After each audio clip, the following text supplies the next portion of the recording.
You won't believe what's coming to the Bay Area. In Santa Clara, Levi Stadium is hosting both the Super Bowl and the FIFA World Cup, and they're doing it without spending a single dollar of taxpayer money. In San Francisco, Kezar Stadium is getting a $10 million facelift to welcome a brand new professional soccer team, a bold revival of one of the city's most historic venues. And in San Ramon, Bishop Ranch is going from an office park to a full-blown city with plans for 25,000 new residents, thousands of homes, and a new urban lifestyle hub in the suburbs. These aren't just updates, they are transformations that will reshape the Bay as we know it. So in today's video, we're going county by county, showing you the biggest projects, boldest plans, and what they mean for Bay Area homeowners and future homeowners. I'm Spencer Sue, and our team has helped over 300 families in the last 7 years with their moves, and being a native here, it's amazing to help so many people settle down or move on from their homes. We got a lot to cover, so let's get into it and start with San Francisco. Kezar Stadium is getting a $10 million renovation as it becomes the new home of the Golden City Football Club, a pro team debuting in MLS Next Pro by 2026 or 2027. The investment will transform the historic stadium with upgrades like a new natural grass field, pro concession stands, LED scoreboard, new seating, and an improved sound system. While the stadium will still host high school games and public use, the new team will bring 15 home games per season, primarily on the weekends. The mayor of San Francisco calls the move a new era for San Francisco sports, with expectations and a boost to local businesses and renewed sports culture in the Upper Height.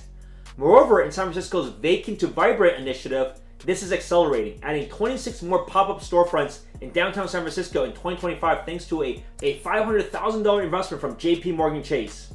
Already, 21 retail pops have launched, with businesses like Al Pastor Papi, New Works, Craftivity, and Hungry Crumbs transitioning from temporary pop-ups to long-term leases. This effort aims to reinvigorate Union Square and surrounding areas by filling vacant properties with local brands, attractions, and creative retail experiences. The mayor's office, in partnership with SF New Deal and philanthropic backers like Wells Fargo and Visa, sees this as a key strategy in the city's economic recovery.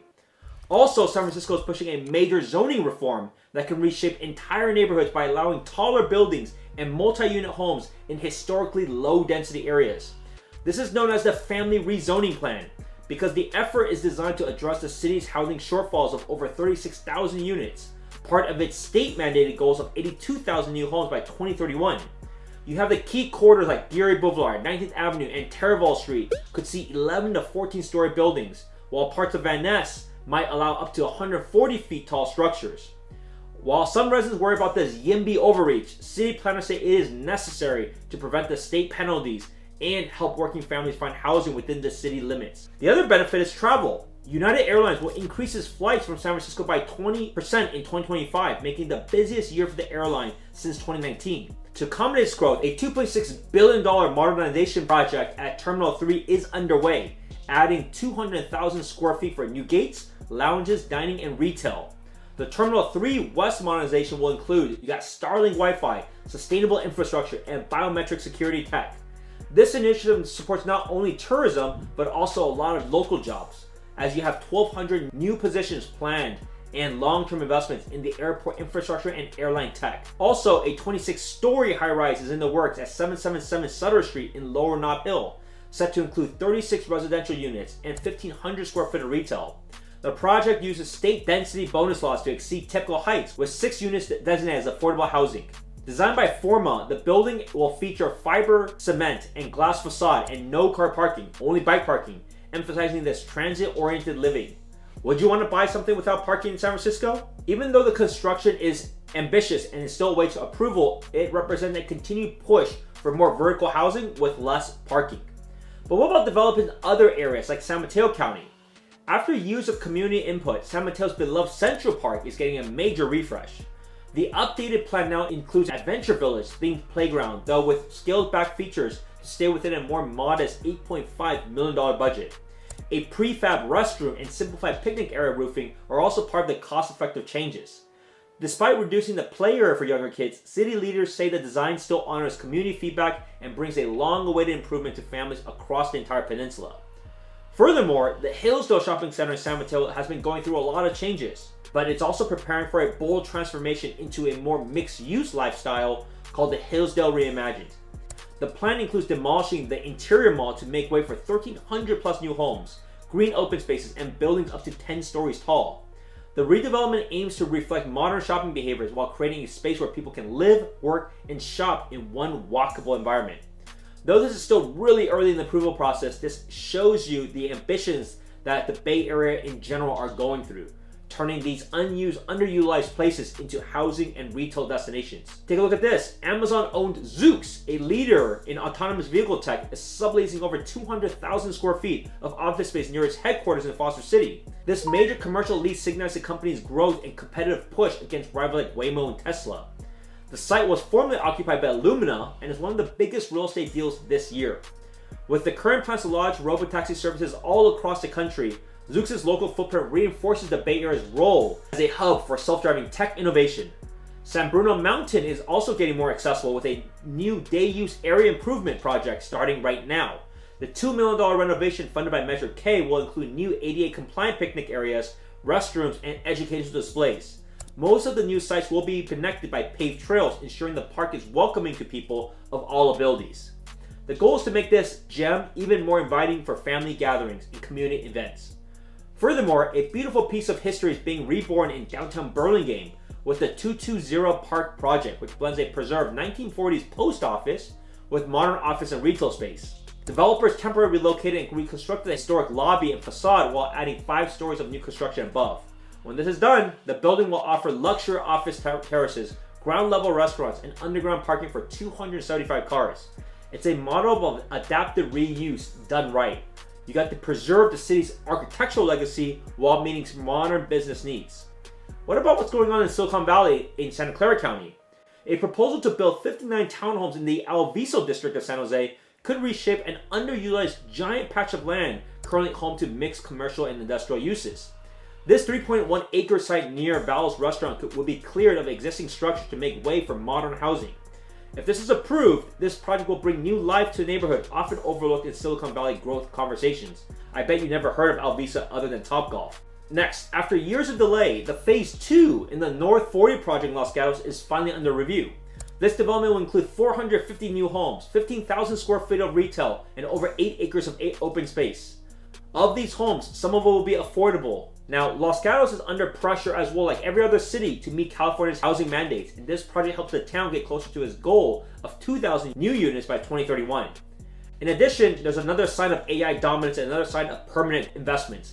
Nvidia purchased a 13-acre office campus in Santa Clara for $123 million, just across from its corporate current headquarters.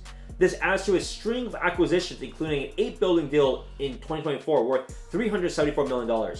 Nowadays, Nvidia has over 36,000 people worldwide, with a growing presence that's strongly located in the South Bay. As AI adoption accelerates, this expansion solidifies Santa Clara as a global command center for cutting-edge tech, especially when it comes to AI infrastructure. Now, the VTA Rail is preparing to roll out new service upgrades as part of its 2025 transit service plan. Riders can expect more frequency on its major bus routes like 23, 25, 66, and 68, with extended hours and earlier weekend service. The plan also consolidates underused school and local routes to improve efficiency and connectivity. There's not going to be any light rail changes, but it hopes to boost public transit ridership and make commuting more flexible for residents across the county. Now, do you want more updates like these and see what homes are actually coming up and around the Bay Area? Hit that subscribe button and follow the channel for new listings and development that we are releasing every week through our YouTube channel. Now, next year in 2026, Santa Clara's Levi Stadium will host 2 of the world's biggest sporting events. You got the Super Bowl and the FIFA World Cup. Unlike most cities, Santa Clara isn't using any general fund money thanks to the protections in Measure J. The Bay Area host community is investing $25 million though to meet FIFA's strict standards, and the city is exploring other revenue-generating opportunities. This no-risk, all-reward approach sets Santa Clara apart as a financially savvy host and a major draw for global tourism. Furthermore, Santa Clara County just secured $12 million in federal funding to expand its EV charging infrastructure, with 237 new ports to be installed across San Jose and neighboring cities. This grant is part of the bipartisan infrastructure law pushing the region towards greener transportation. Of course, as the heart of Silicon Valley, this investment helps the Bay Area lead by example in electric vehicles. Another update, cybersecurity giant Zscaler is taking over Airbnb's never-used South Bay campus, which is a massive 300,000 square foot space on Great American Parkway. Airbnb originally had planned to move there before pivoting to remote work, but now Zscaler's lease extends through 2032 with a total cost of $70 million. This shows their big bet of being here in Santa Clara County, and it's a big win for the commercial real estate market. Next, you have Toll Brothers, who has launched Parkside West. This is a luxury townhome community in Milpitas with prices starting at $1.25 million. These are townhome style condos which will feature 2-car garages, spacious modern layouts, and walkable access to the BART, VTA light rail, and you have great schools all around. Buyers right now, because it's early, can personalize interiors at the Toll Brothers Design Studio, and I can represent you for purchasing this at no cost to you. So if you're thinking about buying any new construction or buying and selling any home, you have to reach out. Do not go on it alone. Don't even reach out on your own. I love to go over this with you so that you are prepared every step of the way, and I'll do what I can to help you save money. Next, Vuzix, a leader in smart glass and AR tech, has acquired a high-tech waveguide R&D facility in Milpitas to accelerate their innovation, especially with all these different glasses coming up. The site is equipped with ion milling machines and advanced substrate processing tools. Now, this expansion helps Vuzix serve the growing demand for these AI-powered wearable devices, and they have been around for a long time. Milpitas then becomes ultimately a wonderful manufacturing hardware node as it has been for many decades. Next, Sunnyvale is also adding 242 housing units at 777 Sunnyvale Saratoga Road. This will be a combination of 80 townhomes and apartments. This is going to be built on the site of a former Orchard Supply hardware store, which will bring in more housing for Sunnyvale's needs to follow its own policies. In addition, LinkedIn has actually acquired a 120,000 square foot research building near its headquarters for $75 million, expanding its presence along that whole West Maud Avenue, which has Apple all surrounded by it. This deal marks another addition to its real estate footprint, which includes that $323 million headquarters purchase back in 2021. Now, while many of Silicon Valley is downsizing, LinkedIn and Microsoft do continue to invest in its physical campus strategy, at least in the Bay Area. Maybe not so much in Seattle. So it shows Sunnyvale's bright future as a talent and innovation magnet. Next, Apple continues to be doubling down in Cupertino, proposing a 282,000 square foot office building to replace an outdated structure near its Valco parking campus. This site will include retail and dining at the ground level and could house up to 1,400 employees. This continues Apple's pattern of infrastructure upgrades and land acquisitions across the South Bay only. Even despite any sort of trade tariff, Apple continues to invest all their capital in these long-term projects, and Cupertino remains its global headquarters. Now let's explore Alameda County. Let's start with Livermore, where the city is moving forward with a major rezoning project on a 122-acre site. This is originally intended for a private high school a long time ago, but because of the lack of new students, the new plan will allow medium density housing, paving the way for much more apartments on 35 buildable acres. Now the cool part is nearly 3/4 of the site are still going to be preserved as open space, maintaining that area's hilly character while addressing all the housing shortages that we desperately need. If approved, this project will transform a largely underutilized parcel into a more vibrant residential community while keeping Livermore's natural beauty intact. Also, in north parts of Livermore, developers TPG, Angelo Gordon, and Truemark Homes just purchased 5 vacant parcels for $29 million because they have plans to develop 253 new homes as part of the Isabel Neighborhood Specific Plan. This project includes both for sale condos and rental apartments. A new 2.5-acre public park and pocket green space will support the community and promote walkability in this area. Long term, this plan contributes to a broader vision for a mixed-use, transit-oriented neighborhood with up to 4,100 residential units. Moving west though, we have Dublin. The city is seeking $50 million state grant to kickstart the Amador Station project next to the West Dublin Pleasanton Station. This 300-unit housing development would include affordable apartments, new transit improvements, and retail space to make the area more walkable and livable. The proposal also includes sidewalk upgrades, trail connections, and new bus shelters to support sustainable commuting. If funded though, this initiative will greatly advance Dublin's role in addressing the Bay Area's housing and transportation needs. Now, as you get on the other side of the hill, Berkeley, its oldest movie theaters, the United Artists Theater, will be demolished to make way of a 223-unit apartment complex. Preservationists fought to save this 1932 Art Deco building. City officials ultimately approved the plan, citing its degraded interior and lack of feasible restoration. The project will keep the historic Shattuck Avenue facade and include 23 below market rate units, adding more needed housing to downtown Berkeley. Next, if you go south, you got Hayward. The city is finally moving forward with the demolition of City Center Tower, the tallest building in town, and a former city hall that's been vacant since the 1989 Loma Prieta earthquake. The building had become a magnet, unfortunately, for graffiti and squatters, prompting the city to approve a $3.9 million demolition contract. While various retrofit ideas were floated over the decades, the cost of bringing the tower up to code proved way too high. The site's future is still being decided, but city officials promised a community-focused redevelopment plan that will ultimately follow. And as you move back to the other side, you go back to Pleasanton, the former Nordstrom building at Stonebridge Mall. It has been sold for $16 million, with new owners considering that as housing as a potential redevelopment path. This sale follows a trend of converting former department store properties into residential and mixed-use projects, especially in these underutilized mall spaces. With 8.4 acre footprint and ample parking, the site offers tons of potential for new homes, just like what we're seeing right now in Hillsdale Shopping Center. Now, if you're looking to sell your home in 2025, I've helped dozens of families get top dollar with a data-driven approach and the right prep work. Book a call using the link below and let's figure out your best move together. Now, let's go back out to closer to the Bay. In Alameda, golf fans celebrated the grand reopening this year of Corica Park North Course, which now offers a redesigned playing experience by famed architect Robert Trent Jones Jr. This course focuses on strategy and ground play, contrasting the bolder, bunker-heavy South Course. With support from the city and local partners, Corica Park is now a nationally recognized muni golf destination. It's also a key component of Alameda's recreation and tourism economy, by the way, drawing players from across the region. Let's wrap up with Contra Costa County. In Brentwood, the streets of Brentwood are undergoing a massive redevelopment, led by the Center Cal Properties. This reimagined center includes an interior promenade revamp, a new central plaza, and 3 new buildings to host restaurants, retail, and outdoor seating. This will include a 5,700 square foot restaurant space with a 1,290 square foot patio and 2 smaller pavilion buildings offering covered outdoor seating areas. New signage will reach heights of up to 20 feet, enhancing visibility from Sand Creek Road and better guiding visitors through the shopping center. With some new tenants like Dutch Bros recently added, the improvements reflect a shift toward experience-driven retail environments.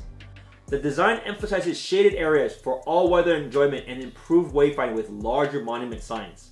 This is a great way to turn this area into a better community hub. Also, one of the biggest things we've seen is the transformation of Bishop Ranch in San Ramon.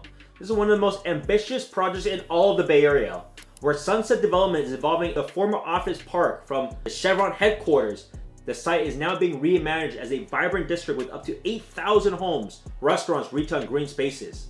A sub-project called Orchards is already in motion, proposing 2,500 residences and new commercial space on the south side of Bollinger Canyon Road. With the city center of Bishop Ranch already at 93% occupied and drawing residents from around the region, this evolution represents a larger trend of turning suburban office parks into urban-style living environments. So if you live in the Bay Area for more than 10 minutes, you probably noticed something. Change doesn't happen much at all here, but when it does, it could be fast and it shapes the next 10 years. These projects that we just spoke about, from rezoning in San Francisco to retail re-innovation in Brentwood, completely redeveloping a giant office headquarters, these aren't just construction updates. They are signals that the Bay Area is doing what they can to evolve and adapt for the new generation of housing. And in time when people debate whether it's time to leave California, you see a ton of people come back, which is why rent and home prices have increased despite the current rates. If you found this video helpful, be sure to subscribe to the channel, because every week we put out videos highlighting neighborhoods, market updates, and ultimately we help people just like you every single week buy and sell homes. Text us at 408-547-4590 and we can go over our game plan today.